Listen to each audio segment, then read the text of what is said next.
All right, everybody, welcome out to the Logroom Guys Craft Beer Show. It is Tuesday, November the 8th, 2022. Jersey Johnny coming at you. With me, as always, is none other than Mr. Beer Samurai. Say hello, sir. Hey, folks. What are my glasses still on? I don't need the glasses. I don't know. What are you eating? Munster cheese. Munster cheese. Funny, I actually had mustard cheese on my sandwich with lunch today. I had it in an omelet today with actually it was frittata. I put it in the oven. There you go. With mushrooms and bacon. Very nice. Very nice. You would think that it would be, National Munster Cheese Day. Nope. No, not at all. No. Today is National Shot Day. Today's National Shot Day, so You gonna happy do a National show? Shot Day. I am not. I was going crazy, didn't get it together, but I'll tell you what I'll do. What are you gonna do? You gonna take a swig? I will take a swig with you. That'll be close. All right. What are we gonna toast? Why don't we toast? Oh, and what are you drinking there? This You've is drank this before. Balcones. It's my bottle of. There it is. I've worked it pretty well so far. So, but There we go. I just got it straight up JMO. JMO. All right. So, this is good bourbon, so I'm not going to take a whole shot of it. I'm just going to take a nice swig of it, just to So coat the palate, as they say. You need to toast something when you do it. I know. So let's toast. Remember, I told you why I'm doing JMO. Fine. Go for it. So we'll do that. So Jesse Garrity, his family owned a bar called Poor Henry's. Poor Henry's, unfortunately, was a casualty of The pandemic. COVID. Mm-hmm. And the pandemic, the shutdown. And anytime I went in there, I could not leave that bar without doing a shot of JMO first with Jesse. So to Jesse, cheers, Jesse. Stay on your feet. Hope to see you soon, buddy. Absolutely.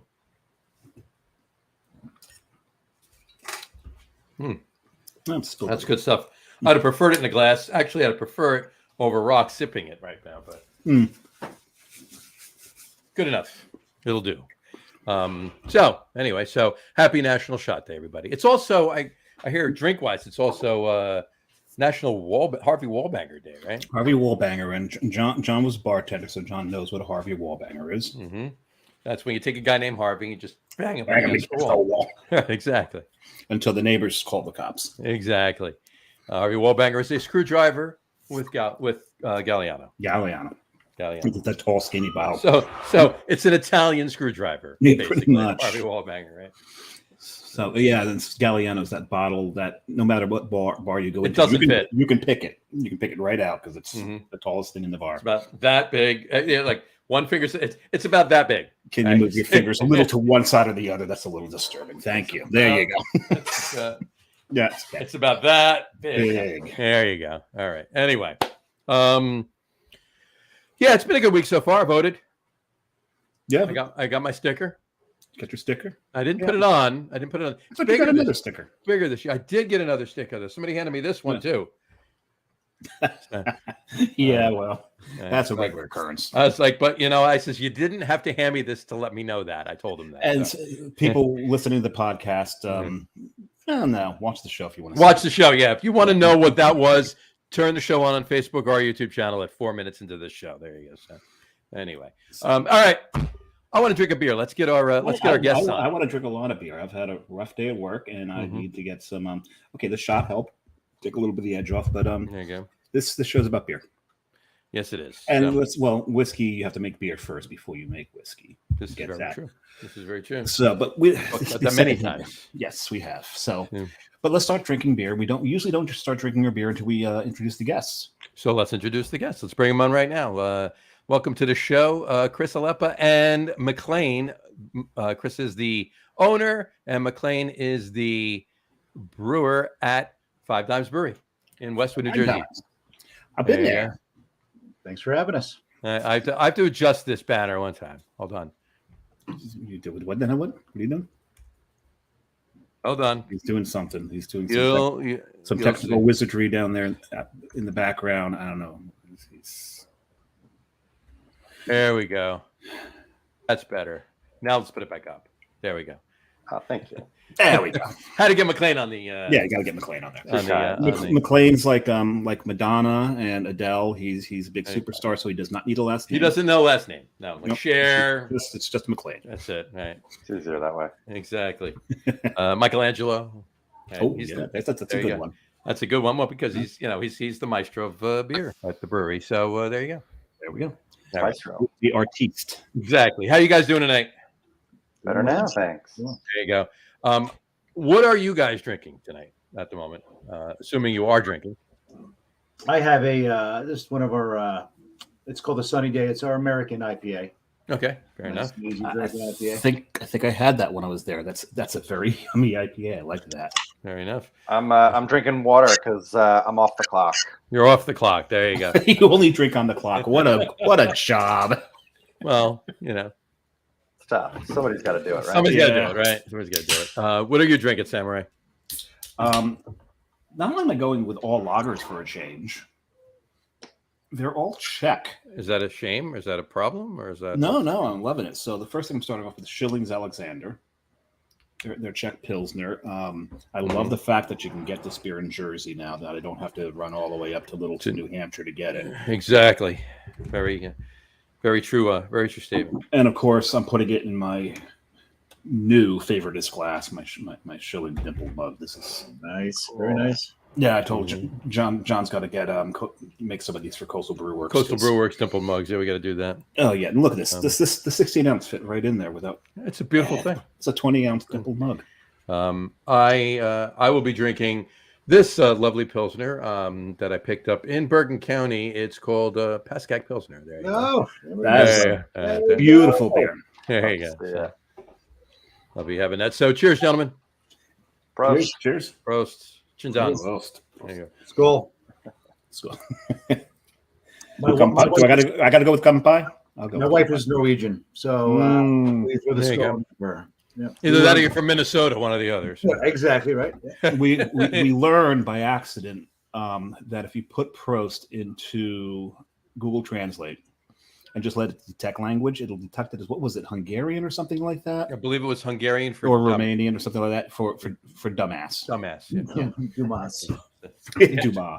Dumas. Yeah. And we're back to art again. And we're right back to art. So there you go. But Skull, we were at it. What CBC was in Minnesota, was in Minneapolis this past May.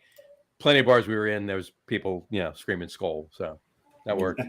Yeah, right. There were no Vikings games going on at the time because it was May. Oh, that'll but do it still, too. you Yeah. know. But I spent a couple of weeks there this summer, and pretty much the beer you get in Norway is a Pilsner. That's all you're getting is a Pilsner. Pretty much. fair enough. Good Pilsner, don't get me wrong. Good Pilsner, but Nothing wrong with that. that's it. No. Nothing else, just Pilsners. Just you know what? There was one bar that I went into, and I see on back of the Beer Samurai, the Brooklyn Brewery. And I did see a Brooklyn Brewery beer. I can't remember exactly which one it was, but they made their way over there. So It wasn't lager. It wasn't just wasn't lager. it wasn't their lager that I know. Yeah, no. So you're saying Minnesota is the anti-Southern California? Well, he was in Norway. I was in Norway. Oh, in Norway. It was in Norway. Yeah. I missed that part. You did. Definitely the anti-Southern California Yeah, exactly. in many ways. A lot Exactly. of Europe's like that. Yes. Except still a lot of blondes. Well, you know what? I'd be surprised. I thought I would see my wife is this tall blonde. That's what you would think, but no, it's not like that. It's yes, there's a handful. I think that's more Sweden. You get a lot more in Sweden. Yes, I guess. Yeah. Yeah. So, all right. You know what? We're having our beers. Yep. Let's kick it off with the first question we ask every new guest on the show. We'll start with Chris. What, to the best of your recollection, was the very first craft beer you ever had? Wow. I mean, are you considering like a Sam Adams craft beer back in the day? Sure. Yeah. So, oh God, I guess it would have to be like maybe a simple Sam Adams was probably the first craft beer I had. Going back 25 years or so. Then maybe not that long, maybe 20 years. Yeah. Actually, you know what? No. My brother brought something home. It was a very strong beer. I want to say it was like Shipyard or something like that. Okay. I remember being very strong, like, back then, 8-9%, which you didn't use, you never got anything like that 20 years ago. So I think it was Shipyard. All right. You remember what style it was, or just it was an 8 or 9% Shipyard? 8 or 9% IPA. Yep.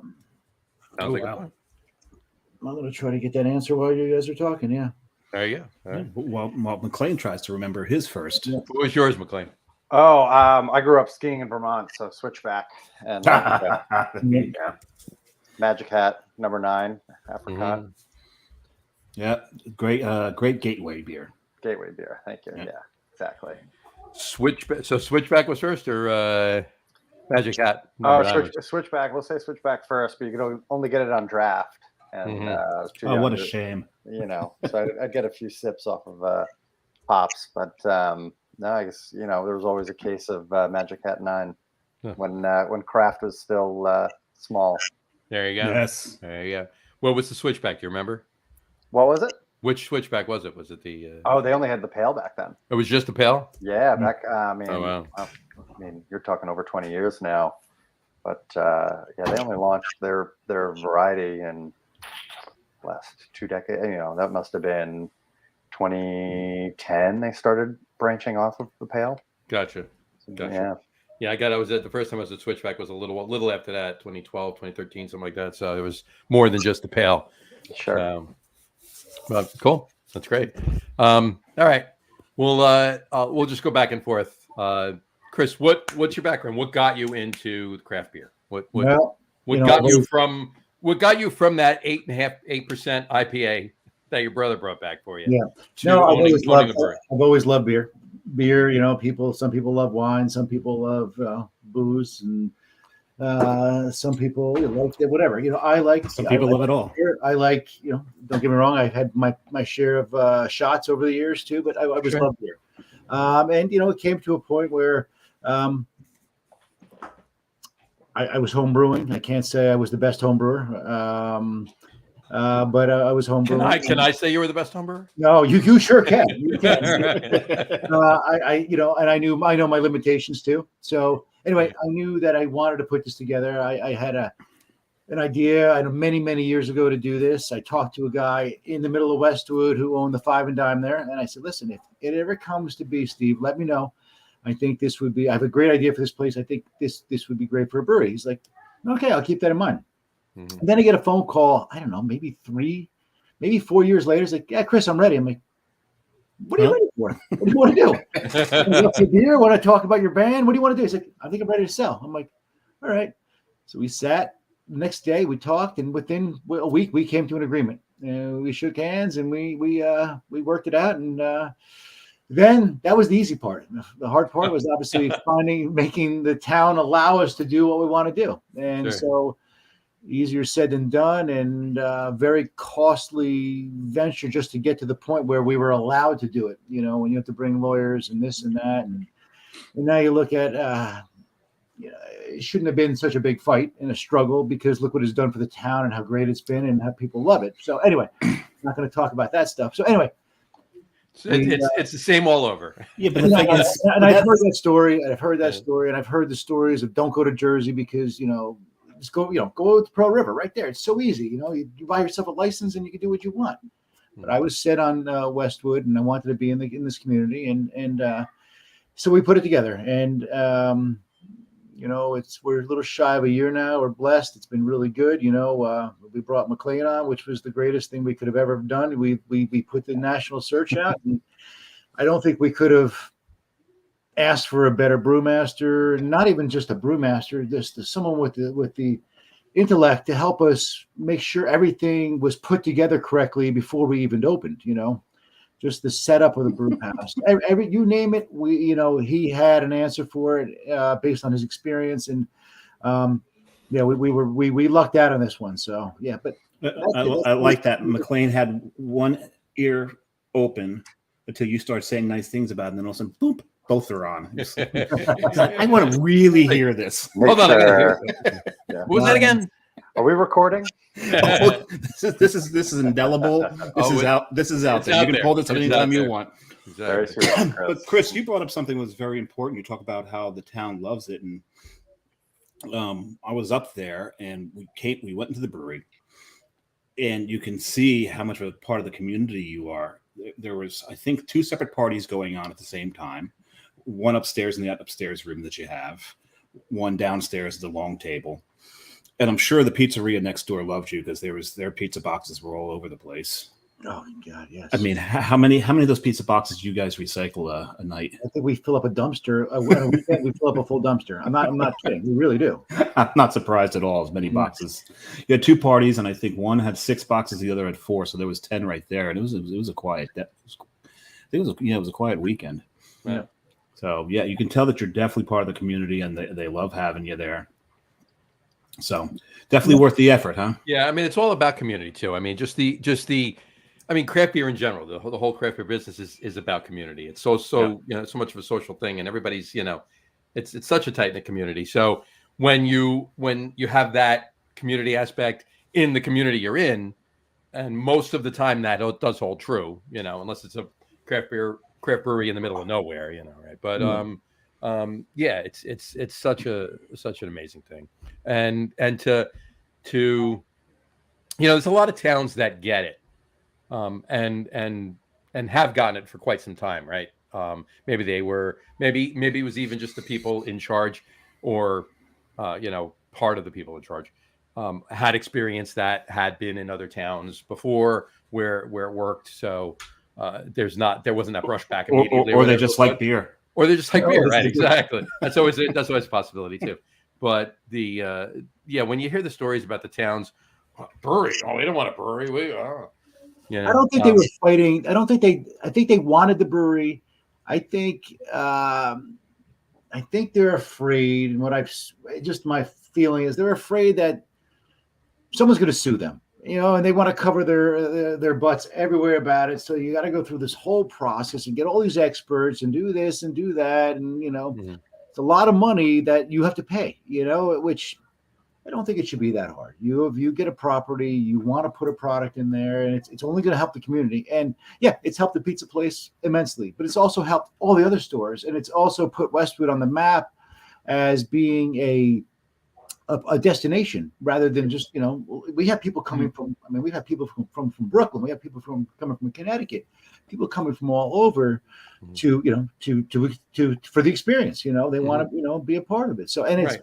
Think about all those people it's brought to the town to shop, to try all the other restaurants. So yeah, I think it's been a great thing.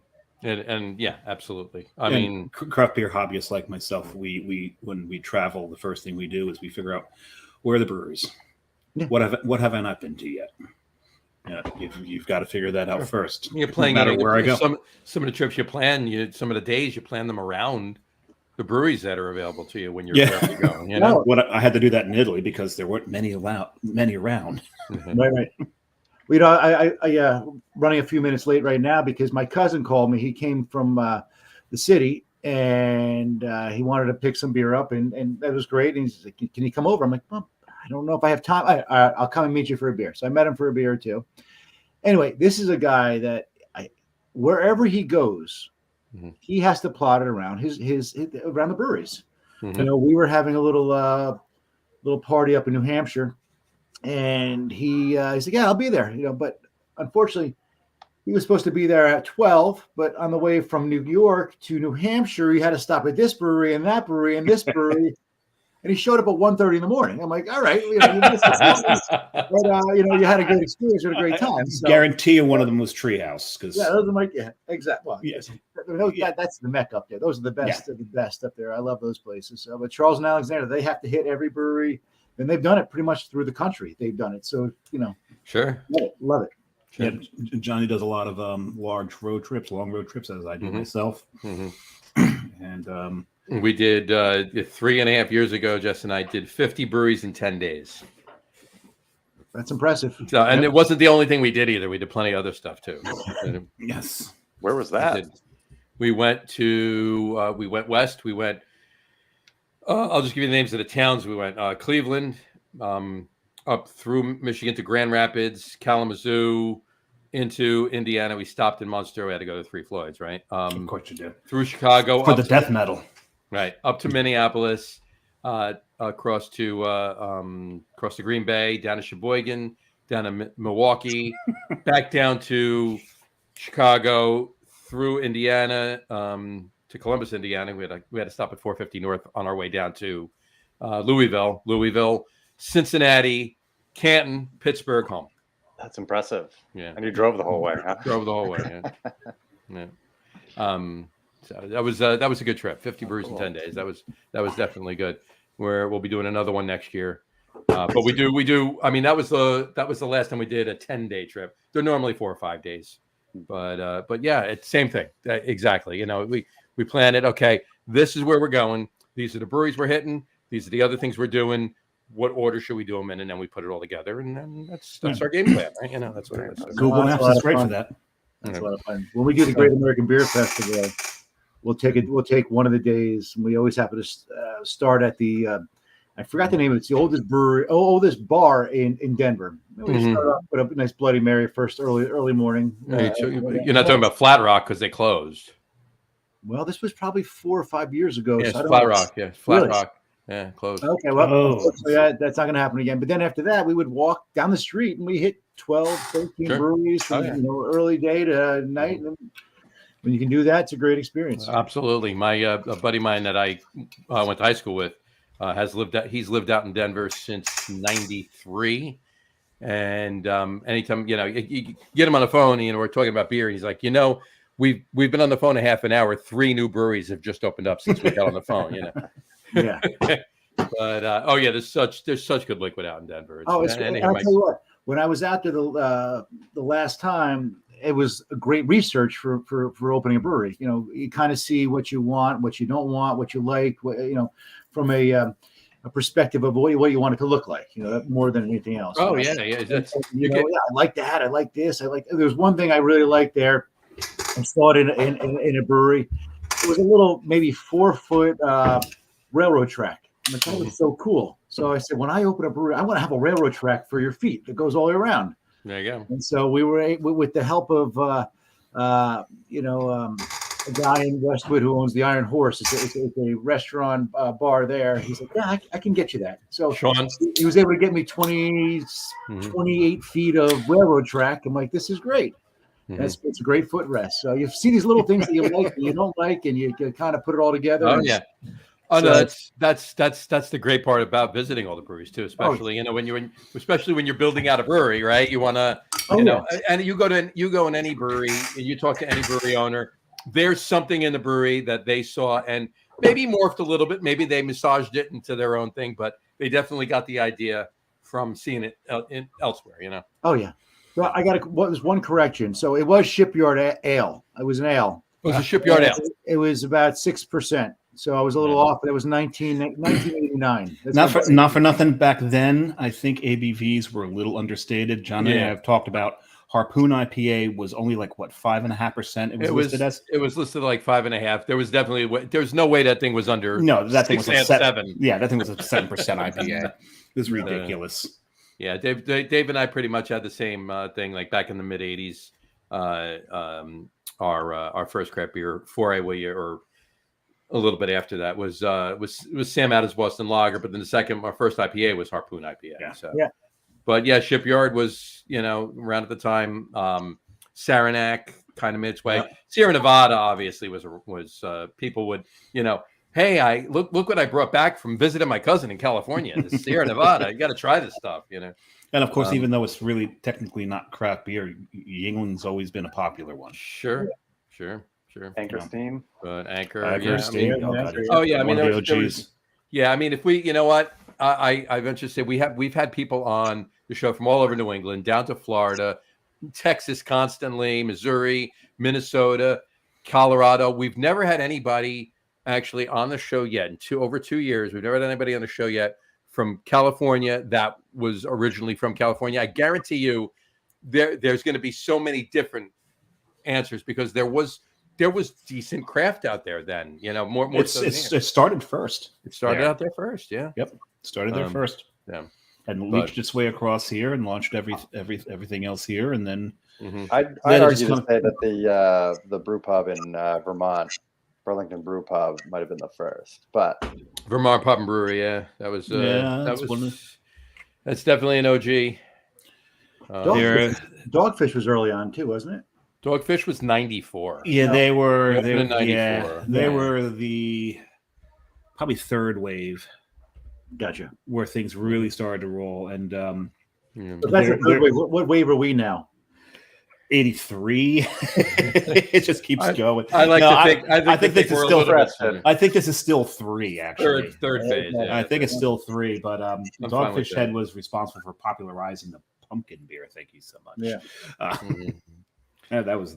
Yeah, they didn't make it, but they popularized it. Yes. Yes. So, all right. Let's McLean really quick. What?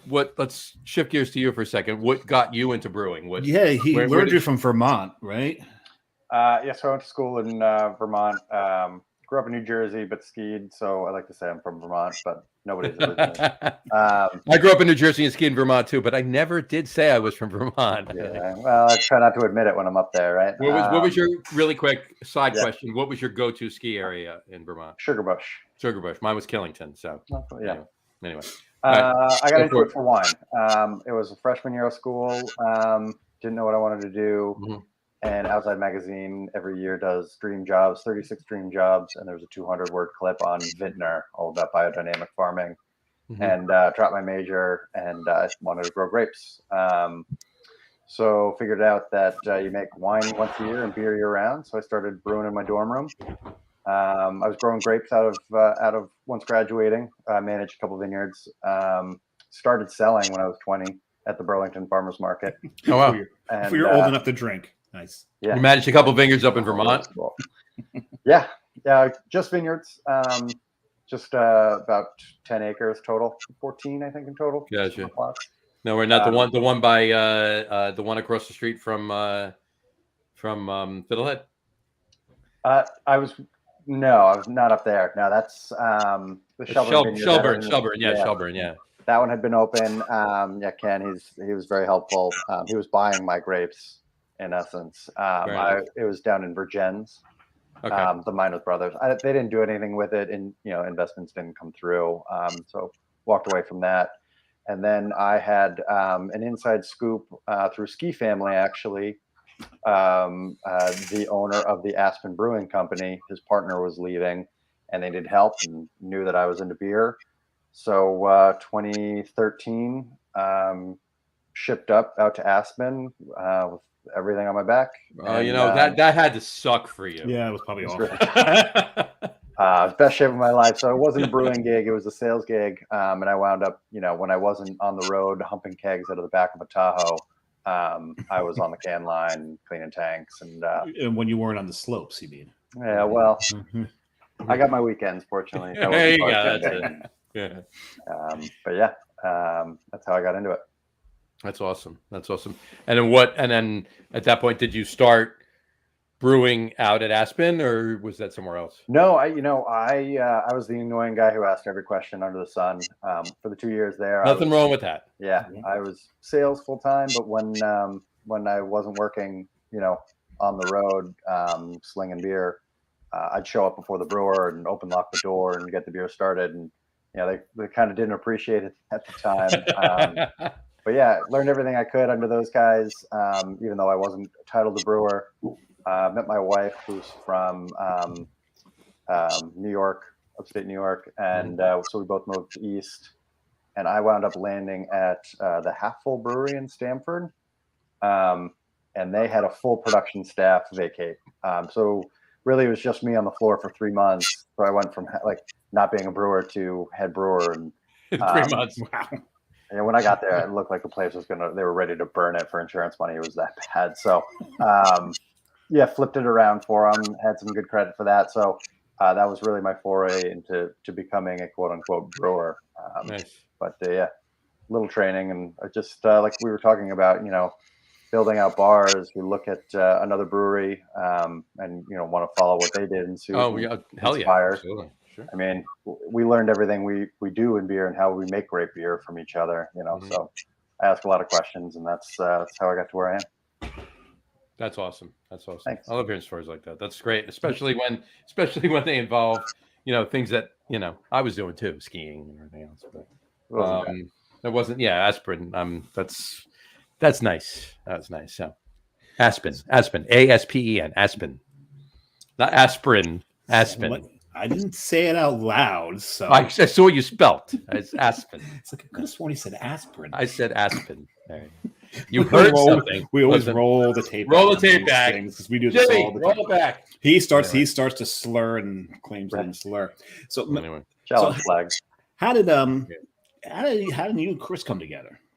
that was my next question. So there you go. I know it's your next question, but you're opening your beer, so I'm taking the weight off you. By the way, before you answer that question, I'll be drinking this right now. Good choice. That's another Ah, good beer. beer, nice. A little Five Dimes Fest beer. So there you go. Yeah, I moved on to my second. I guess, unfortunately, we told McLean earlier on, it's ironic because I live a lot closer to you guys than John does. And I had beer, but I went through all of your beer before the show. I saved a few because I knew we were doing it. Well, because I also didn't know you were coming on. I would have saved. You knew, I told you, but they were so good that you had to drink them. I drank them. So, but what I'm drinking is I'm sticking with another. I've got another Czech. This is a Czech pale lager. It's Czech 10% from Human Robot in Fishtown. Were you just there this past Saturday? I was there Saturday. Oh, had a sandwich from Moe's. Those sandwiches. Pose. Like Edgar Allan. Exactly. Okay, so on to the question. You care to take that? How did you and Chris come together? Well, sure.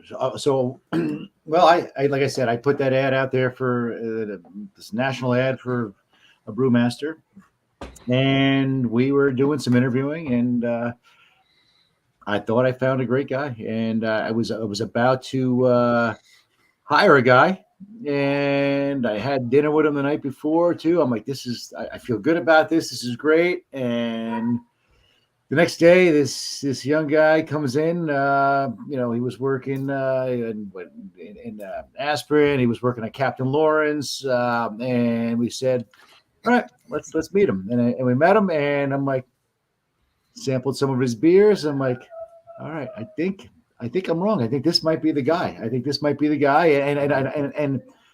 his knowledge. I mean, I got to tell you, obviously from this podcast, this guy's a genius. Mm-hmm. When I say it, I mean it. He is a genius. McLean, time to put that up. There you go. There you go. And I mean it. He knows everything. If you have a question, he'll have the answer. And if not, he will get you that answer within a couple of minutes. So we lucked out. That's how we put it out there. And McLean stumbled into our life, and we couldn't have been any luckier, because I really think we got the best brewmaster out there. And I mean it, and I feel it, and we're lucky. And John and I can both attest that you're putting out good liquid. Yeah, this Fest beer is amazing. I'm happy I opened it and sad I opened it in the same breath. So I'm happy I opened it because it's delicious. I'm sad I opened it because it's going to be gone. It's going to be gone. So.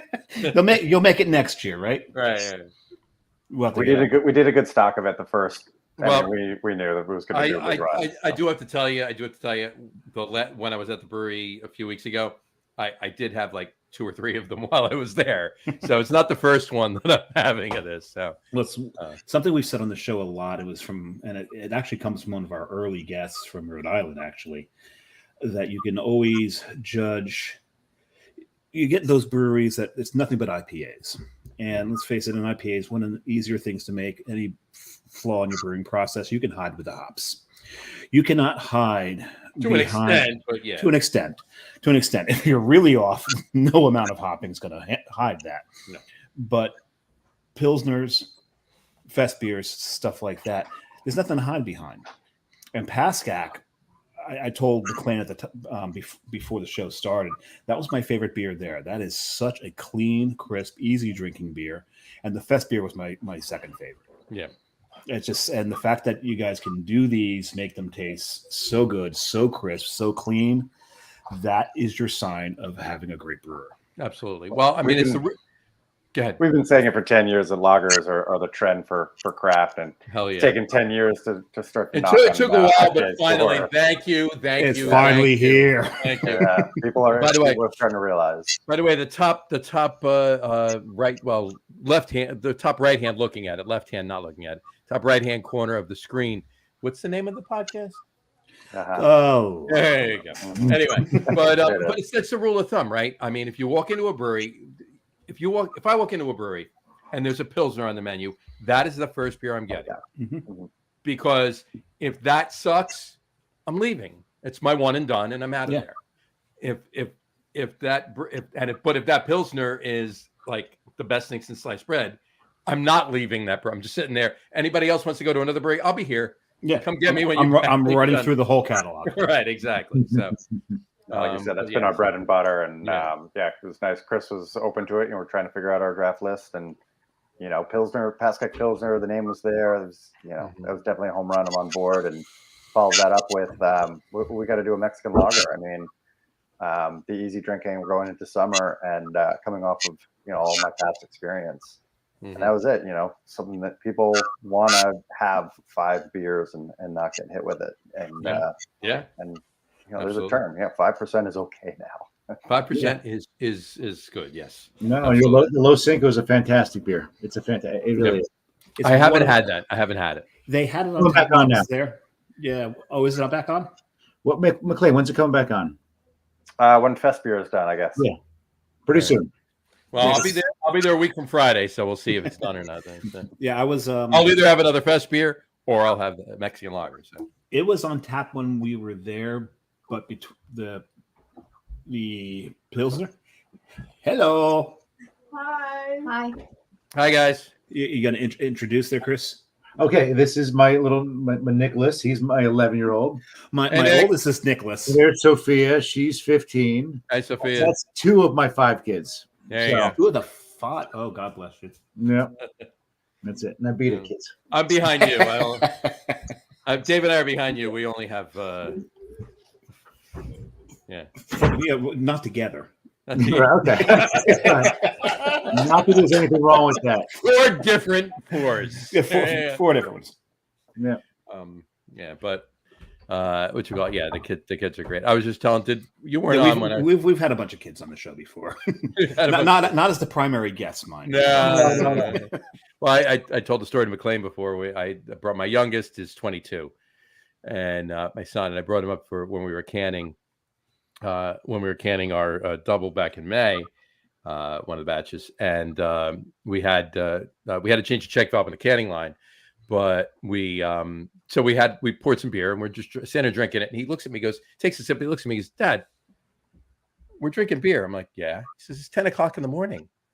I'm like, and he says, is that normal? I says, no, we normally start earlier than this. So, it's canning day is a special day. It's a special day. It's a special day. But anyway, anything to keep a cool head. Exactly. Yeah, keep it down. But anyway, well, you got to test what you're canning, right? I mean, you got to quality control. Quality, you see the everything. First sip has to be as good as the last. Exactly. So, all right. So, Chris, how long did it take when you started building out? When you got everything going? Once you convinced Westwood, hey, this is what you need to do. This is what we need to do here. Well, I would say once we got approval, once we started our move, maybe around 14 months it took us. Okay. Now remember, this was in the so the middle of pandemic too. Yeah, you couldn't have asked for a worse time. We're right in the middle of COVID. The cost of everything was double. It was to find people was difficult. So it was really, really a tough time. So yeah, I would say about 14 months. I was completely wrong in my head. I thought I was going to be open by St. Patrick's Day the year before. So I was way off with the delays with the town, with the construction. I was about, from where I thought I'd be open, probably around 13 months longer than I thought I would be. Yeah. Which is tough. It's a strain. There's a cost to everything, you got to pay rent every single month, and even when you're not using it, it's tough. So 13 months is a long time, longer than we thought it would be. So, but I try to block all that out, we try to block it all out. So the light at the end of the tunnel, you focus on that, you get there, you get to that point, you open up, and then you go from there. So, wow, we opened up to this chaos. I did not expect what we expect. We had lines around the corner. It was for weeks, and you ran out of beer a couple of times too. Well, right? There's a reason we ran out of beer. I mean, you can say we ran out of beer because we sold so much. We did sell more than we ever thought we would, but we couldn't with the supply chain. We couldn't find any kegs. That's really what it comes down to. We So you have beer in the tanks, but you couldn't Where fill we, them. we can't move it out of the tanks into the kegs because we had no kegs. Which is interesting because during COVID there was extra kegs because everyone had to can, and we went into a can shortage. But then we eventually found some kegs out of Canada. We couldn't find in America within our time frame. We find them in Canada. We wanted to try to find them in America. We couldn't. We find them in Canada. I'm like, okay, we ordered them. We'll at least get them. We'll get them, 30, 40 days before we open up. It'll give us time. It'll be close. It'll give us time. The shipment gets delayed at customs, U.S. Customs. Of course. You couldn't. It's a joke. You can't make this shit up. No, I'm only laughing because I'm in logistics and I deal with customs all the time. 30 days before we release it. Well, obviously, it was 30 days. They ship back to Canada, then they ship it to us again. What did we get, McLean? Like 4 or 5 days before we opened up? No, we got them that day. We got them that day. Okay, so the day you opened, maybe. Well, it could have been worse. You could have got them a week later. All right, we did a soft opening, so we had 1 weekend with the 4 beers and serving tanks, and then the weekend of the grand opening. We're hustling to get it out. Now also, did we sell a lot of beer? In 10 days, when we had to pull the plug, we sold 80 barrels, and just nice. Mind-boggling. I couldn't anticipate that. The kegs are one thing, but 80 barrels out of the gate is everything. It's pretty. Hold on 1 second. Hold on. I got to back up. I want to do one thing. Yeah, that's insane. That's awesome. impressive. That's awesome. You've seen the space. It's a Yeah. place that people want to be. Absolutely. It is a beautiful bar. It's gorgeous. Absolutely beautiful bar. And then somebody walking in there, not even like thinking that they're going to want to, they want to get there. They want to have a beer. They want to try it out or whatever. But they walk into that space, they're setting up, light housekeeping there. They're settling in for the day and the night for that matter. Well, I'll say one thing. When Carrie and I were there, we were sitting at one table because the bar was full. And I'm not blowing smoke by any means just because you're on the show. That's absolutely true. The bar was full, and that bar is so inviting that when spaces became available at the bar, we ran to the stools. We're like, we're sitting at the bar. This is a beautiful bar. Oh yeah, great, loved it, and your feet there and everything. It's a beautiful bar. Mm-hmm. So when the ABC came in to do our final walkthrough, they said, "Chris, do you know you built the nicest brewery in New Jersey?" I said, "Well, thank you very much." I'll tell you one thing though. That's going to be a big test to McLean now. No, we got the nicest brewery. They say it's got to make the best beer. Some great beer, and I think we came across with that. I don't know if your wife's Norwegian, you should take her to Angry Eric because their bar is a Viking ship. Angry Eric, okay, All right. That is true. And they've got a huge Viking flag on the wall behind the bar. I love it. And they were just on the show 3 weeks ago. Yes. All right, I definitely will. Angry Eric, we got it. Angry Eric, yeah, they're up in Newton. Okay. Yeah, it's probably one of the few reasons to go to Newton. If not only. It's a long ride and there's not a lot there, but it's beautiful country. It is. I wasn't saying that tongue in cheek. It really is nice. It really is nice up there. Angry Eric. But, Angry Eric. Heidi and Eric are the owners. Okay. Heidi's the brewmaster, and Eric is her husband. And the one end of the bar actually does have the dragon head. Yeah. I love it. Carved dragon head. The carved dragon head. Yeah. So And Eric made the bar. Eric made the bar by his own 2 hands. Anyway, and he's a lawyer by trade. Exactly. Not anymore. Now he's a janitor by trade. Janitor, carpenter, electrician, and plumber. Exactly. All right. So he's an owner. Yes, exactly. All right. What's coming out soon? What beers are on now? What are the flagships? What's coming out soon? Seasonals. Talk to me. Yeah, because this is the season that Johnny and I love the beer because this is when the darker, maltier stuff comes out. I love every beer from September 1st all the way through August 31st. I'll leave it to you, McLean. Sure. You go for it. Very excited. Next week we're releasing the More Good News in can. So not darker. It's the Belgian blonde. Nice. But yeah, that one surprised us with how popular that was, and so excited to finally package that. Nice. It is December 4th, I believe, this year. I could be wrong. The town puts on Home for the Holidays, a big parade through the center of town, which we're looking right at. Sure. So we're going to do the 4th or the 3rd, because it's a Saturday, right? Saturday, yeah. So it's the 3rd, yeah. Okay, it was 4th last year. Yeah, thank you. Yeah. The 3rd. But yeah, peppermint porter for that. Peppermint porter. Nice. Let's see. I might have to go to Westwood on December 3rd. Oh boy! All right, pressure's on. Well, but what I'll do is I'll bring you. Good luck finding a place to park. Yeah, right. Exactly.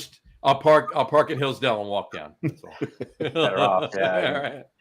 All right. Yeah. Due credit to my co-pilot, co-brewer Jessica. That was her pitch. So excited to brew that.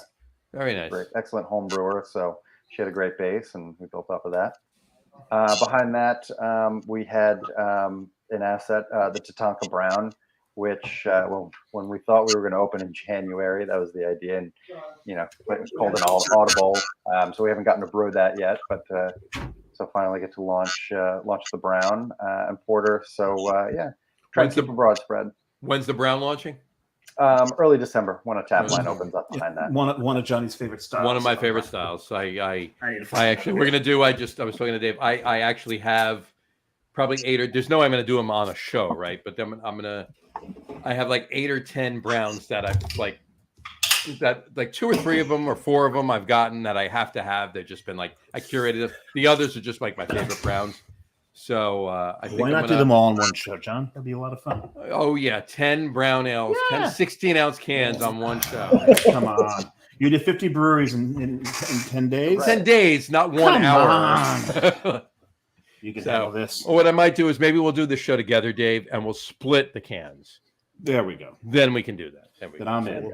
There you go. We'll figure it out. Fun. Anyway, and we'll do the show at Five Dimes. We'll do it here. We'll do it. Yeah, we'll do it there, and we'll get some pizza from next door. We'll get some pizza from next door, and then the 11th brown will be the tap, the one they have on tap. Too sweet. John, I was wrong about what the third beer was. I thought I was getting the Tamavi. They gave me the Pulla Tamavi. They gave you the Pulla Tamavi. Yeah, that's the ruby one. Yeah, that's the 12. This human Tamavi. Cool. Where'd you get that? Human Robot. Oh, cool. All right. They do the ruby one all the time, and you don't always see the dark one. I really thought I had asked for the 13 degree, which is the true Tamavi Pivo, the black one, but the ruby one, I've got no problem drinking this. This is cool. I'll have to search that out. Definitely. Human Robot, like John and I, anytime we're anywhere near Philadelphia, we're going to wind up there to get some Poe's sandwiches and their beers. They just do. That's the one you wanted, right? That's the one I wanted. Yes. Hey, John. Look, I can still shoot off my my bow. Your bow.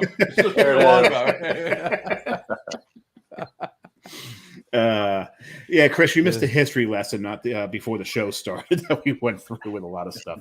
That's right. You'll fill me in. We'll fill you in. No, we'll fill you in post show because when we're done, you stay on. We'll talk. For a couple minutes. You got it. Well, I went with the one of our hazy beers. I really like our hazy beer, the Hazy Place beer. That's another one that I did not have while I was there because I didn't know there.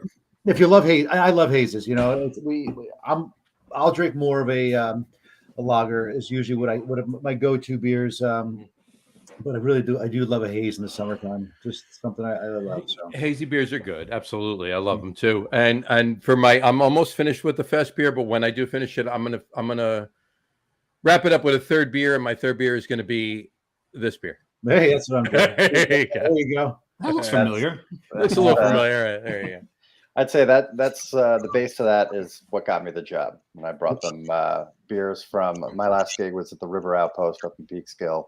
Worth a visit. It's pretty cool. A little brew pub. Sure, I know where it is. I've been there. Oh, cool. But yeah, so I brought basic the hop schedule for that. We've since tweaked it a bit more to what I've wanted it to be, and but yeah, I'm glad it's worked out. Oh, I would say that's probably our biggest seller in the summertime. Nice. I mean, people love it. They can't get enough of it. So they love to compare it to other places. Beer guys love to talk about this beer and that beer, and they put us right up there with it. So it's a good thing. It makes. I'm proud. I'm proud. Every time I hear a positive comment, I'm proud. So I'm you gotta love it. You gotta love it. I mean, it's like a child, right? You hear something good about your kid, you're all like, yeah, you're the proud. It's a prideful dad. Wait a second, your kids can make you proud? Nah, I'm kidding. Your kids make you proud. Shut up. They do. Just make sure you drink it straight from the can, like the Alchemist. Not hiding anything or anything. It's better. It's better right out of aluminum. Better right out of aluminum. No glass is not necessary. Right out of. Straight out of a little hole, so your nose is not involved whatsoever. It's so much better that way. Yeah. All right then. I always pour the thing. We'll have a conversation. Just don't put it on the air. I don't know. Really show my true colors. Come on! You love Vermont. Come on! What are you talking about? Oh no, I'm just saying. I don't want to see what the inside of the can looks like. I mean, I'm good at running the can line. Yeah, that's a true test. I've poured one of those into a glass, and what shows up in the glass, I'm sure there's stuff left in the can. All right, let's see it. John knows there's only one beer that I actually drink out of the can on a regular basis, and that's actually Carton's Boat beer. Usually because I'm going through so many of them that I can't be bothered to dirty another glass. Right. Exactly. He has the record for. Not yet. No. Somebody. Someone caught and passed me. I'm 20 behind right now, but I am determined that I will take the crown back. You will take the crown back. You're only the highest check-in on one IPA right now.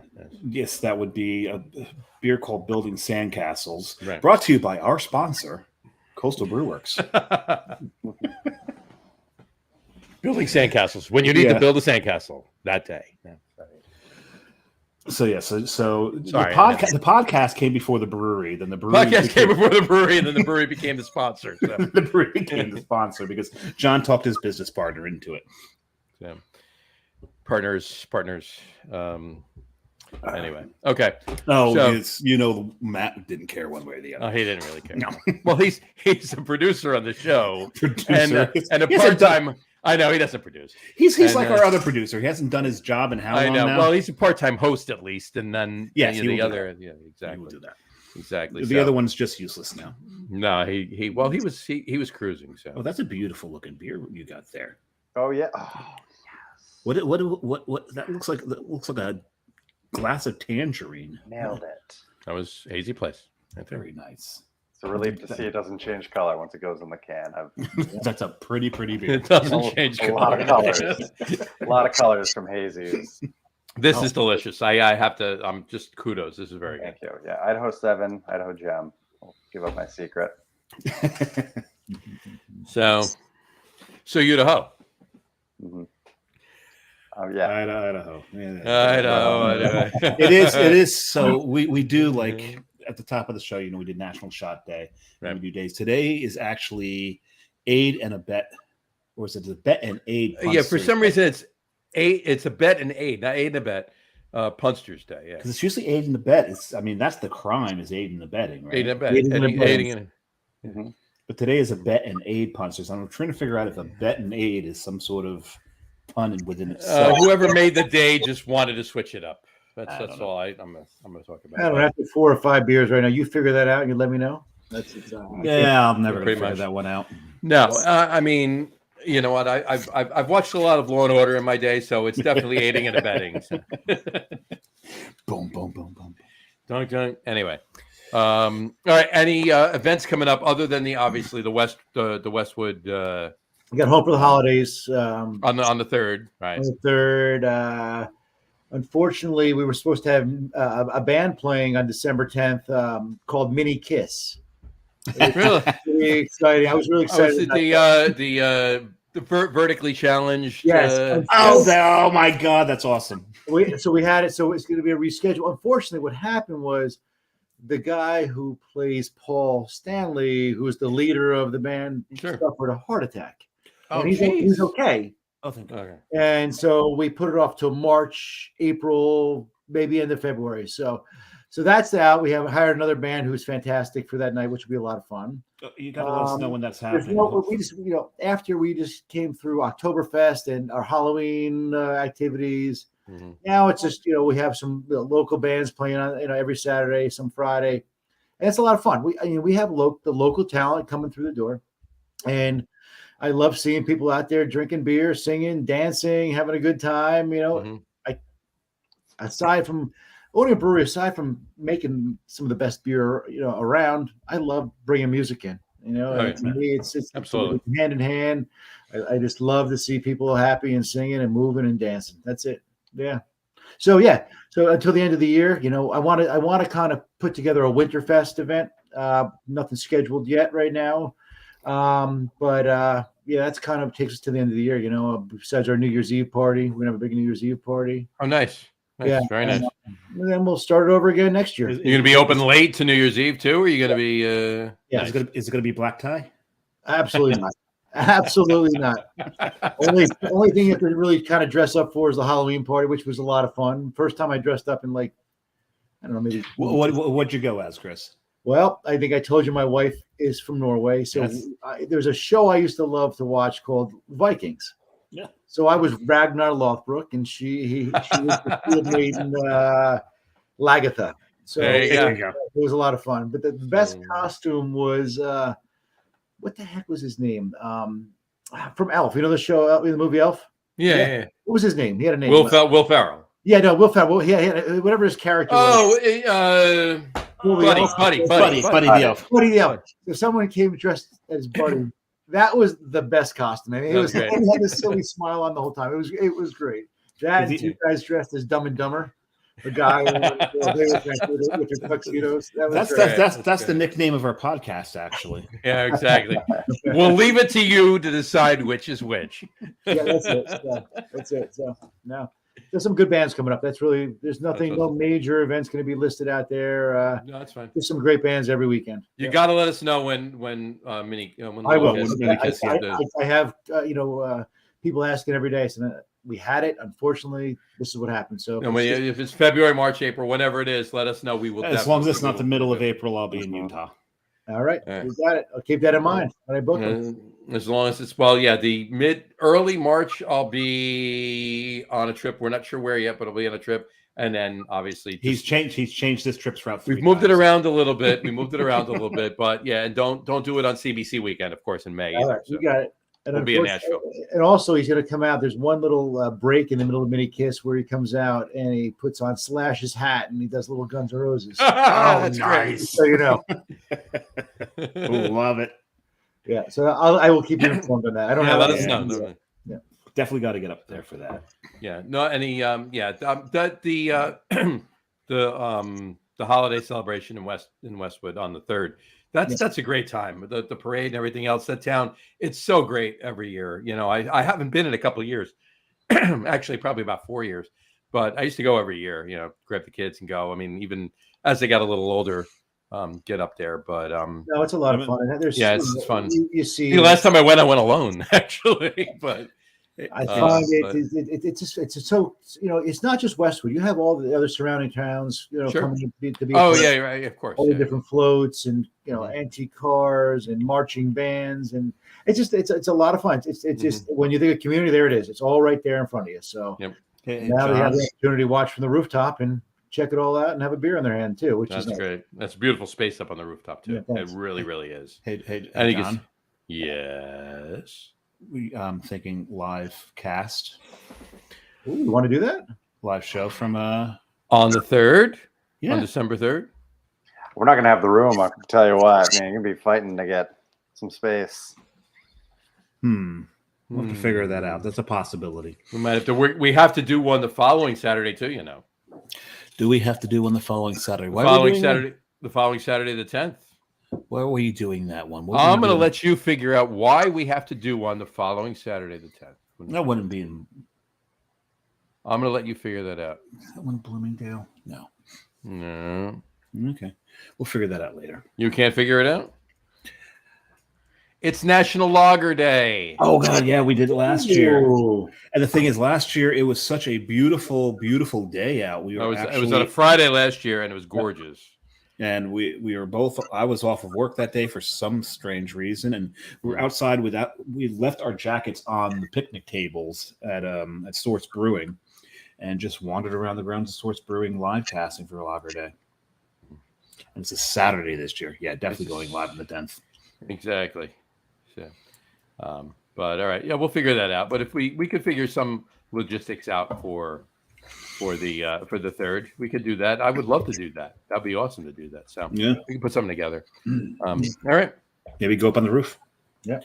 Wow, Yeah, it's all weather dependent, you know. Of course. So, yeah, but sure, we can put you on the rooftop area, inside maybe outside. Depends on the weather. I guess you know what? There is the back patio. Nobody ever uses. I mean, not as quick as you, but it's private. There you go. We can figure it out for sure. We could zero that music, so you don't have the rest of the sound. That would work. We won't see much from back there, but No, you won't. No, you won't. Well, we're gonna put the scaffolding up so you can see. You know, you'll be like 10, 20 there feet. you Put the scaffolding above the building so you can see from the back over. just get a crane and suspend us in the air above the brewery. I will just bring the stage that I built for Mini Kiss, and I'll put it up there for you guys. There you go. Okay? That'll work. You guys should We could also be mobile too. We could go outside. We could walk around the town, come back into the brewery, down and then up to the rooftop. We've done the show. I think we should do it. We've done the show a couple of times. Yeah. Just holding our phones out here, wandering around, trying to not get too close. We just did it a few weeks ago too in Montauk at Montauk Brewing. Oh, really cool. Yeah, that was awesome. That was a good day. Yeah. It was a beautiful day. It was like a mid-August day. That day we were out at Montauk too. So. And the brewery was packed like it was mid It was beautiful. Oh, nice. We had like about 40 guests on the show that day. Yeah. Oh, that's cool. Yeah.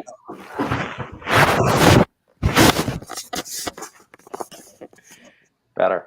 All right, Okay. that's good. All right. I'm sorry, I got lazy. I put my feet up. I'm tired. I'm like, it's been a long day. You gave us a really weird angle there, Chris. We had a good close up of your chest for a little bit there. Oh, man, I've been working out. Work out. I gotta love it. All right, I think it's about time for the top three list. What do you think? No shots. You don't have to do them. You just have to talk. Oh, I was gonna say the bottle's still here. Really?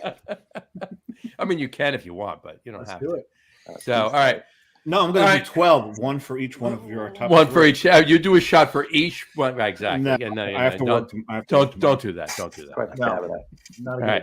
All right, folks. There's enough in this Folks, bottle. today is National Shot Day, so we figured that it would be totally apropos to have our top three list be top three favorite shots that we did in our 20s. And the reason we went there is because getting into the beer world and all that, how often do you go to a bar and have shots anymore? No Right. one, no. Yeah, I rarely. I mean, if I'm having any brown liquor or any liquor for that matter, it's in a drink, Yeah. a cocktail, or I'm sipping on it on the rocks. I drink very few cocktails anymore, and most of my spirits I drink neat. Mm-hmm. So, but I'm a rocks guy. He's a neat guy. He's very neat. He's neat. He's good.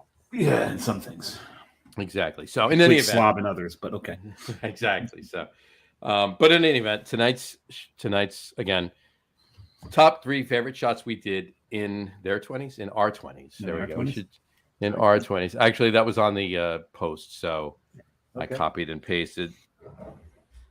We have to change that. Oh, don't. There we go. Top three favorite shots we did in our 20s. See, we have the technology. He gets a little OCD sometimes with these things. How to do it. So anyway, all right. Chris McLean, whichever of you want to go first, go for it. Who wants Yeah, to? McLean, you ready? I McLean. kind of know what I want, what I remember. So you get. Yeah, I discovered mezcal, which you don't really shoot, but tequila's on there. Wild turkey, and we were still doing Jaeger back then. Wow. Shots of wild turkey. Shots of wild turkey and That's Jaeger. that's pretty badass right there. I mean, I'm a brewer. I don't have a lot of money, right? And mezcal, man, the Scotch and tequila. The Scotch of It tequila. was discovered. I mean, yeah, it was tequila. I mean, you're not really turning that back to the sipping. Tony would be loving this list right now. So Tony. But it's not Tony Drury. He's one of our regular guests. He lives out in far west Texas, right outside Big Bend National Park. And there's another. What is the other agave-based liquor that he drinks? Solar. Yeah. So he drinks Solar. So yeah, it's funny because you've got there's people that drink tequila. Cool. You drink mezcal. Wow. You drink Solar. That's the next level. That's next level. Yeah. So mezcal, Wild Turkey, Jaeger. All right, Chris. So I grew up in, I'm a little, I've come from a different period of time than McLean, but I'm trying to think back, and I used to bartend in Bar A and also a bar called the Tides Cafe. Bar A in Belmont. Yeah, and then the Tides was right down the street, right by the Tides. Yeah, the Tides. More By the way, you know where I'm sitting right now in my house? Where's that? 2.5 blocks from Bar A. If there's a band playing, John can hear them. I can hear it. I just sit outside and have a drink and listen to the band. So I'm trying to think about when I was bartending back then, and I used to have the top floor of the Tides. That was my main gigs. I was only bartender up there. We ran up the biggest sales they ever had up there. It was the biggest. Probably not as many fights up there either. No. It was actually no. On the top floor of the Tides, I never saw a fight once. Bar A might be different. Tides, where I was, the top floor, completely different. So I'm trying to think it back now. I'm thinking what people are ordering. I'm thinking a Red Snapper might have been one. A Kamikaze might have been another one. Mm-hmm.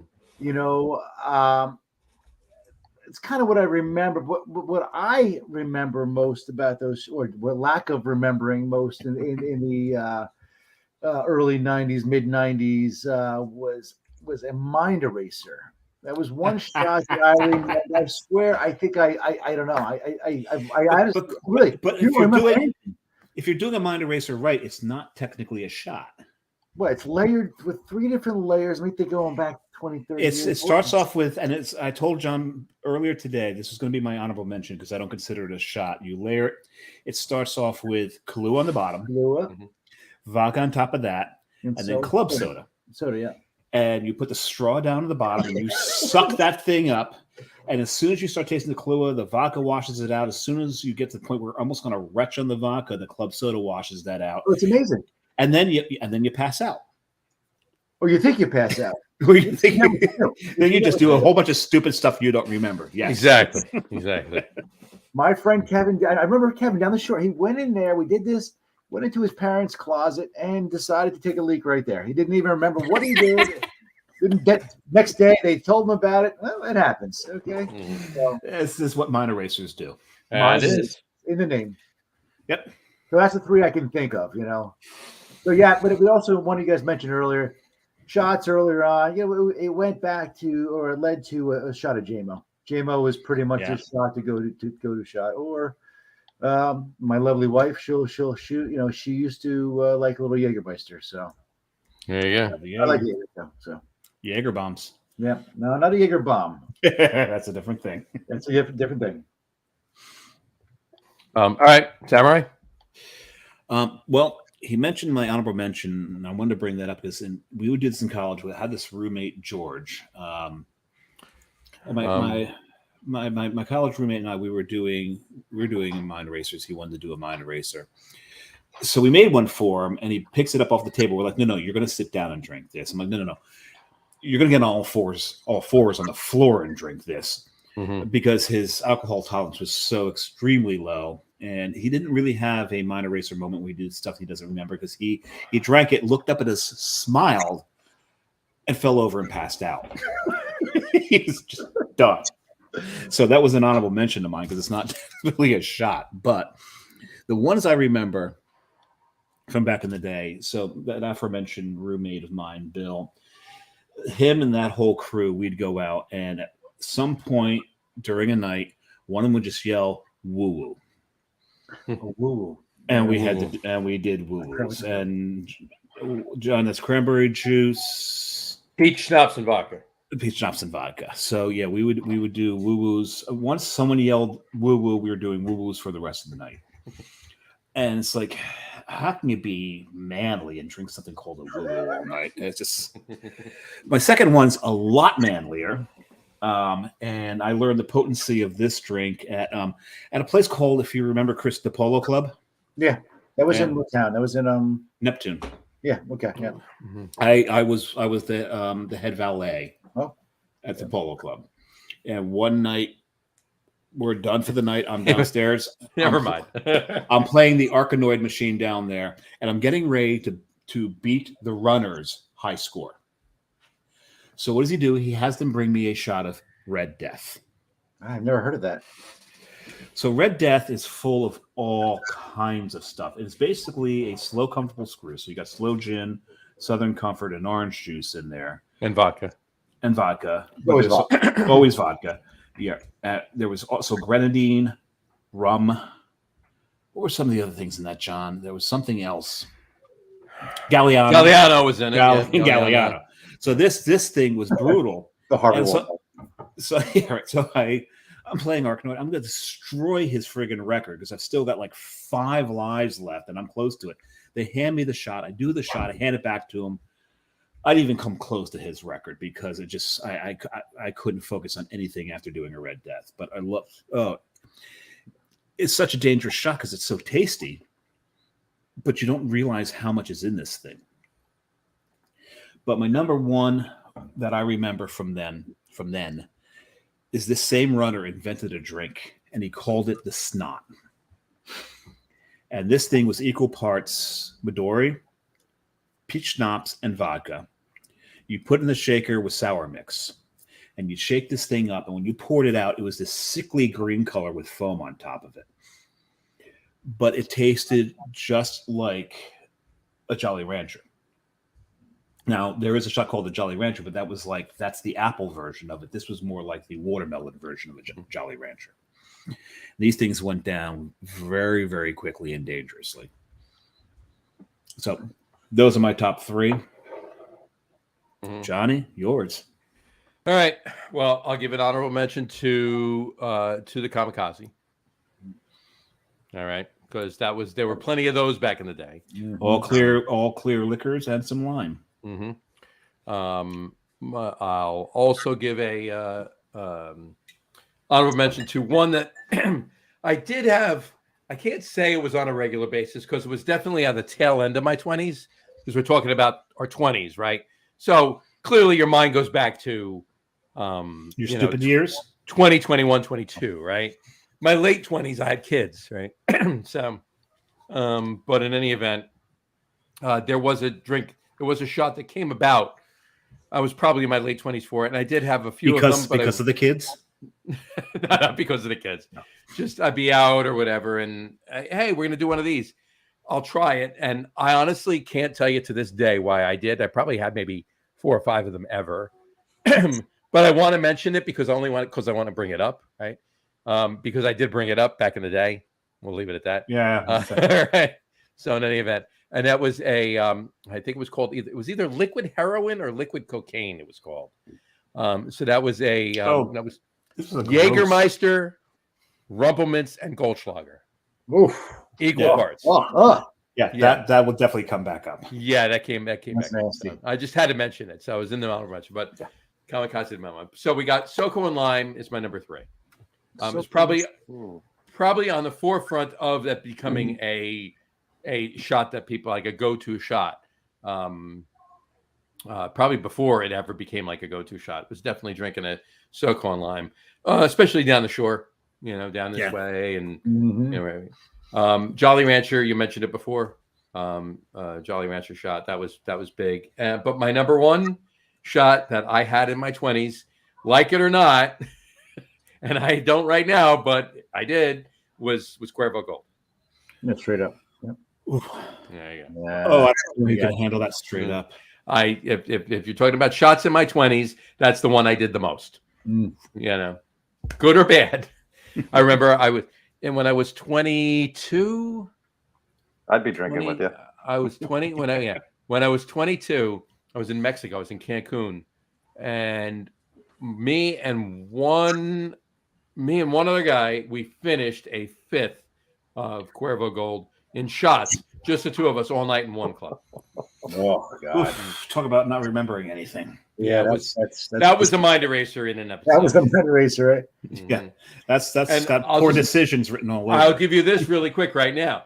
It was probably about 3:30 in the morning. I was done. I was shot. Let's get back to the hotel. I got to go to sleep, right? Buddy of mine says, all right, we'll go, but hang on one second. Walks away. I'm like, where the hell are you going? He comes back with 2 beers. He comes back with 2 Dos Equis. He's like, drink this. It'll wake you up. I'm like, no, it won't. Let's go back. I'm done. He says, drink it. I don't know what happened, but power suggestion, whatever it was, it woke me up. So we had another beer after that, and we got out of there. I'm thinking it's like 4 a.m. We walk outside. It was 8:15 a.m. We walked out of the club. Yeah. Yeah.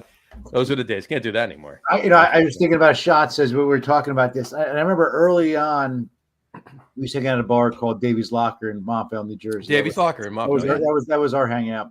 Sure. And I had a friend, Bruce, and he always loved to get Sambuca. He'd always ask for a chilled buca. So they put the buca on ice, and they would, they'd chill it. So all of a sudden, when they're it's white. It's white. Yeah, exactly. Yeah. It's white. So I remember that when we had that fair amount of those. And then, going back to bartending, there was something called was it a tequila sunrise, or that was a drink? Maybe that was tequila sunrise was a drink. Yeah. It was a drink. So, and then the last story I'll tell on this real quick is going back to beginning of this podcast was a Harvey Wallbanger. My mom was not a drinker. Okay, that was not her thing. Mm-hmm. So my dad he liked his drinks. Okay, we'll say. So he makes her a few Harvey Wallbangers, and 3 days later she wakes up.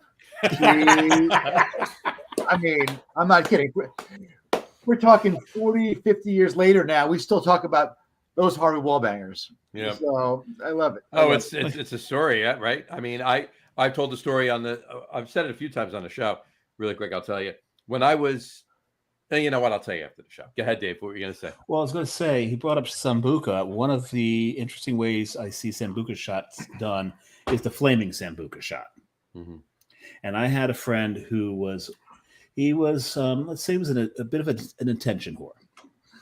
So we're at the Sandpiper down, I think that's in Ortley Beach. No, Sandpiper's no, it's Chadwick. It's not Chadwick Beach. It's just north of Chadwick Beach. Anyway, it doesn't matter where it is. Mm-hmm. So I know his penchant for wanting attention. Mm-hmm. And I'm driving that night. So I order him a flaming shot of Sambuca. Now, he did it the right way. He'd take it, shoot the whole thing down, show everybody the glass is still on fire, mm-hmm.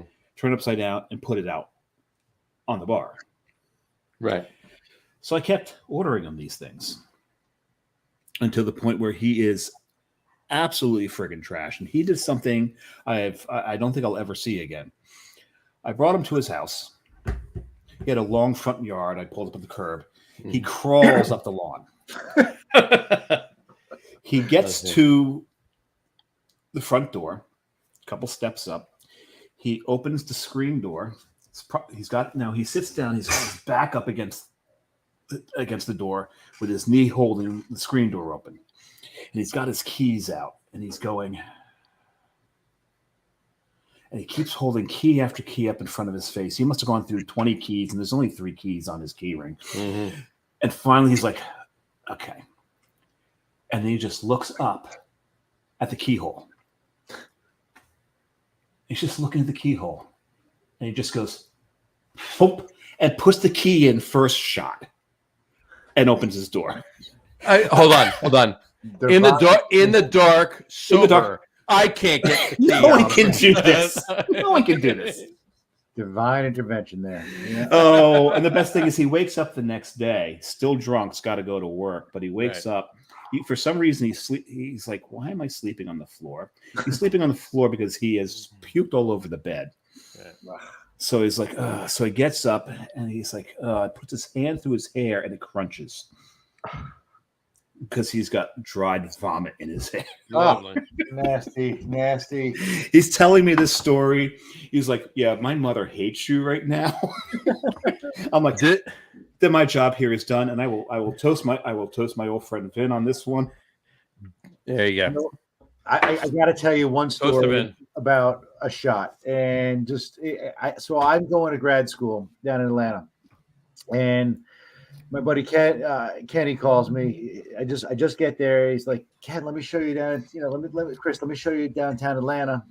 Okay, that's great. So we go down there, and Ken's like, we got to go out. We'll do, we'll have some drinks. I'm going to take you to this bar and that bar and this bar. This is in 1990, early 90s. 90, no, mid 90s, 95 maybe. And so he's a single guy. He's like, let's do some shots. I'm like, okay. He's going to meet some girls. He's excited, right? So he decides to do a shot called the Statue of Liberty. And I've never heard of Liberty. I've never heard of this one. This is a guy. He's, got a nice big goatee. He's a tough looking guy, right, Kenny? So what it is, I think it's just a shot of 151 rum. You light it on fire, or you put your finger in it, and you put your finger up there in the air, and some way you're mimicking the Statue of Liberty. Anyway, it all goes wrong. He does this shot. He lights it. It gets lit. He shoots the shot. His goatee goes on fire. This is true. Okay, and you gotta put him out like this. So I think that's the end of it. He's like, I gotta go to the drugstore or something. I'm in pain. Now remember, I told you this is a single guy. So he goes to the drugstore. 10 minutes, 15 minutes later, he comes back. He puts all this. He puts this ointment he puts on his face where he's burnt. I mean, I don't know. It was a first-degree burn he has on his face now. So he's got it's like he's got a bad sunburn basically on his face. No, it was hotter than that. So anyway, this is the bad part. So now we're hanging out. He's talking to some women. He's got this lotion on his face, this ointment that's it's not just sitting there, it's melting and dripping off his body. It's dripping down. I'm like, Ken, you gotta go. You gotta do something. Put a towel on yourself. This is horrible. So that was our Statue of Liberty shot. That's the Statue of Liberty. Right. Remind me not to do a Statue of Liberty. Yeah, if you have facial hair, don't do flaming shots. I'm good. Not a good time. So. I grew up in the fire service, and it was just one gentleman, God rest his soul, actually, but he actually flaming shots. You mentioned Zambuca before. Flaming shots of Zambuca. One guy told him, "Oh, you got to shoot it while it's still on fire. Don't blow it out and shoot it. You got to shoot it while it's still on fire." He burned half his mustache off. I've never done a flaming shot of Sambuca my whole life. We've always chilled it. We went the opposite end. So that's the way it should be done. But for those who like attention, experiment. They set it on fire, and to my friend's credit, he knew how to do it, and he put on a show. But I used that against him to get him completely wrecked. There you go. As friends do to one another. Absolutely. I love it. All right. What's 2023 looking like for Five Dimes right now? Well, I tell you, event-wise, beer-wise, stuff in the hopper, stuff like that. Yeah, I'll talk about a brief little thing here, and then let McLean go into the beer here. So I think it's just going to be a good year. I think we have we build off the first year. 2023 is we're still in our first year. Sure. Okay, so we got to focus on just putting out great products, and I think we've done it so far. We don't want to go far from where we are, and I think I'm very happy and content with the product we have, and the facility we have, and the staff we have. So I think we're in a good place. I think we just stay, status quo, just keep building on it, and just a little bit more here and there. But that's it. McLean's, he's the brains of the whole operation. So he's the one. So more muscle. He's the muscle. The muscle. There you go. He's got both earpieces on. So yes, he does. Yeah, he did. So we got some. Sorry, I was going to talk about the new beer we have coming later in the year, which is the One Louder, which is it's an 11%er. So you've seen this show Spinal Tap. Yeah, sure. Spinal Tap. So these go to so 11. that one goes to 11. I got you. But this is 11%. So we're going to come up. That'll be end of the year, beginning of next year, we're going to put one of those out there. But why not just call it 10 and make 10 louder? No, it's 11. Well, you see, it's one louder. One louder. It's one louder. One louder. Right. So, McLean, the whole year, brother. I was just going to say, I look forward to more cold storage space. Yeah. And if you're hold on. Don't we all? Yeah. And McLean, I'm dreaming, I know. If your Pilsner is any indication of what you're going to do with that cold storage space, I'm behind you on this one. There you go. And I am behind too. I had a great place right next to the brewery, but the town said it's not designed for storage. So right next to the brewery too. That's all I got to say. Gotcha. Yeah. All right. What's the style of one louder? I got to know this. McLean, what are you thinking? Oh, barley wine. Yeah. We got no room for barrels, but we can still make a decent American barley wine, right? You can put a barrel anywhere. You can put, yeah. Come check out the basement. You tell me where you find this spot. Hey. You got a patio. You said there's a patio no one uses. Get creative. Yeah. It's a furniture piece, right? There you go. Right. Yeah, I mean, people sticking their nose in this. The characters we get in here. You're gonna people are moving in like it is their living room. That's the clientele we get. You put barrels, you stack the barrels in the tasting room, and people are gonna be like, yeah. Tell me, how with the barrels in the background. Where's that barrel go once it's there? You gotta love it. We'll see. Great. We'll see what we can do. So it's gonna be an American barley wine then. You do like 11% American barley. Yeah, we like hops. Little hoppy, little hop forward kind of thing. Good, cool, nice, very nice, beautiful. All right. Well, look, we will definitely put together this December 3rd thing. Yeah, we gotta look at that. That's for certain. Yeah, we will definitely. I'll see you in a week from Friday. I'll be up there, but let me know. Yeah, I will let both of you know. But I'll definitely be up there. I'll be up there. Yeah, probably like 2-ish on the 18th, on Friday the 18th. You gotta do it while I'm working. I could have met you up there. I got, timing is what it is. Take a half a day. Take a half a day. I'm deep in my shit. It's the holidays. I'm aware of that. So we'll do it on the 3rd. So we'll do what's the. I'm only gonna have an hour there anyway because I got to go somewhere. So, but anyway. Well, I'll get there another time. You got it. But we'll be there on the. We'll be there on the 3rd. So we'll be there on the 3rd. So we'll put that together and we'll post anything coming up. Let us know. We'll shoot it out on our social media as well for you as well. So, all right. Look, thank you so much for coming on tonight. It's been a great show. Really, it's been a great show. A lot of fun. Had a lot of fun on the show. Hope you did too. I enjoyed it. We'll do the outro now. We'll wrap the show up for today. We want to thank everybody for watching. I don't know. You don't have to do it today. You don't have to do it today. Don't do it today. So. One of these days, I'm going to have one of these full of beer, and I'm going to race him to see if I can finish a liter of beer before he finishes the outro. So hold on, John. Before you start, you're going to restart, and I'm going to actually time it so I know what I've got to aim. So you know what you got to aim for. There you go. All right. Yeah, okay. Are you ready? I'm ready. All right. So okay, we will wrap it. Ready? Go ahead. Go. You tell me. All right. I will wrap the show up for today. We want to thank everybody for watching. And for those of you just listening to the audio podcast, thanks for listening. Don't forget to visit our website, www.lagerroom.com. That's LAGERROOM.com. And please remember, like us and follow us on all of our social media, Facebook, Twitter, Instagram, and of course, our YouTube channel. All of them are at The Lager Room. Remember, we go live with the video podcast on both Facebook and YouTube every Tuesday night around 6:30 p.m. Eastern time. And for those of you that, it's around 7 o'clock, it's around, so it's fine. For those of you who just want to listen to the audio podcast, you can do so on Apple Podcasts, Spotify, TuneIn, Stitcher, Google Podcasts, Amazon Music Podcasts, and iHeartRadio as well. And if you haven't done so already, please subscribe to one or more of those feeds and you will never miss a show. Again, thanks for following along with us. Have a great rest of your week. Have a wonderful weekend. Guys, Chris, McLean, thank you so much for coming on the show today. It was amazing.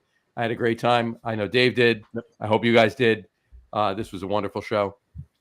We will talk to you soon. We will talk to you on December 3rd and have a wonderful week. Drink a lot of beer. Prior to that, to arrange it. Thanks for having us, guys. Really appreciate it. Oh, no. Thank you for coming on. Absolutely. Yeah. Drink a lot of beer, guys, but drink responsibly, and we will talk to you soon. Take care. Cheers. Cheers. It depends on what we consider the end of the outro. If it's the drink a lot of beer but drink responsibly, then I've got about a minute to finish a liter. Otherwise, it's a lot. It's a lot. That's a lot. How cold is it? It can be real cold, or well, it depends. And you've got a great point there, because I did a 3-liter boot challenge once, and the person what he had on his kegerator at the time to do the boot challenge was a beer that I consider a little overcarbonated. Right. And I told him, if we use this particular beer, you're going to have people throwing up foam. And his brother had foam coming out of every orifice of his body. Trying to do this, and it took us. He thought he could do this under 5 minutes. There's no way. You're going to remember, every time that you drink, you need to belch, get rid of that gas. His brother did not listen to the advice and just ran to the bathroom. There's his nose and mouth have just nothing but foam coming out of it. It was awesome. But it was awesome. No, it was awesome because it wasn't happening to me. This is all part of the outro, folks. So that was about 3 minutes.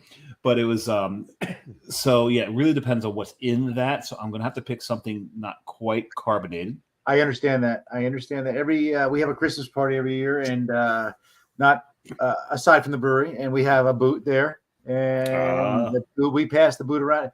It's a tradition for me. I played rugby for many years, so rugby player. But you used a real cleat for that. We use a boot.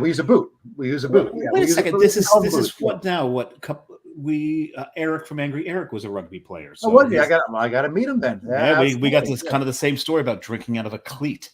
Yeah, so no, we called it a boot. We're not a cleat, a boot. It's a rugby boot. Yeah, so we put a boot in there, and it goes from a point where rugby players like to sing. They sing songs, right? And if you mess up, and you sing, and everyone knows the songs, and if you mess up the song, what happens is one of the ruggers takes off their boot.